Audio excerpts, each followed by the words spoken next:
What do you think that the Washington Wizards should do with Kyle Kuzma in the next couple weeks? Should they sign him to a long-term deal or find a trade suitor to potentially trade him? I mean, to be completely honest, we know that Kyle Kuzma is no scrub, right? He's gotten better almost every year of his career. He's averaging a career high 22 points a game this season, and he's playing at a high caliber level. I mean, he had 30 points against the Mavs last night, and I think he had the game winning free throw against us last night to put them up over the hump at 21 and 26. But in terms of the future of this team, you already have Bradley Beal on the supermax of supermax contracts, and he's locked into Washington for the remainder of his career. But outside of Kyle Kuzma, I mean, who do you really have on this team? Kristaps Porzingis, always injured. He can give you 20 and 10 on a good night, maybe even 30, depending on if he's hitting from outside. But he has shown flashes this season that he can carry this team as well when Bradley Beal's not around. But I mean, I'm just going down this roster. Johnny Davis, Will Barton, Denya Avita. I mean, Kendrick Nunn just got there. Vernon Carey, the former Duke star that obviously flopped in the NBA. Isaiah Todd. Monte Morris has shown some flashes. Gafford, Daniel Gafford, Anthony Gill. I mean, the point of what I'm getting at is this is not exactly a team that is impressive enough to say, you know what, we're going to start keeping key pieces and try to attract free agents to come and play.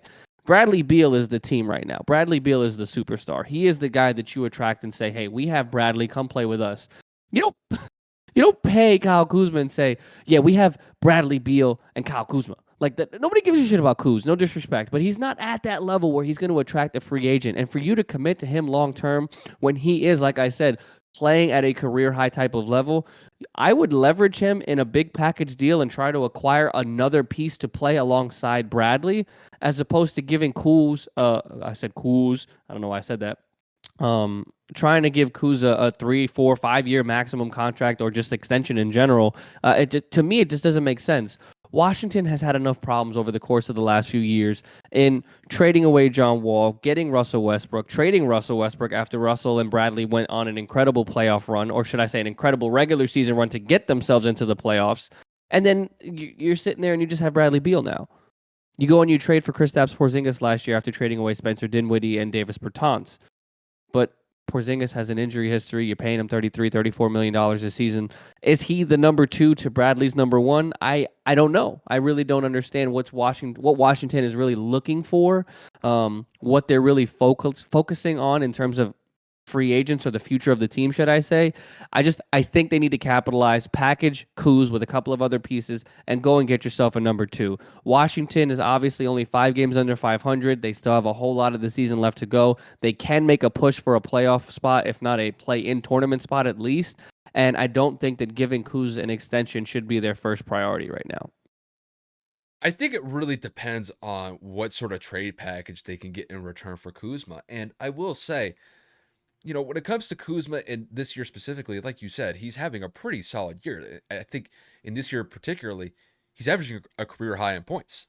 It's around Yep. 22 points a game. And 22, 45% field goal percentage, 33 from the three, 7 rebounds, 4 assists. He's having a mm, really good year. yeah, and it's just, I think teams, they may have a little bit of awareness that he's having a good year, but to the point where they would be trying to give up a legitimate piece in return for him, I'm not so sure about that. And that's really the point that I want to focus on, because I actually believe that it is probably more likely that Washington could potentially sign him to a long term deal and be that number two alongside Bradley Beal than trading for him.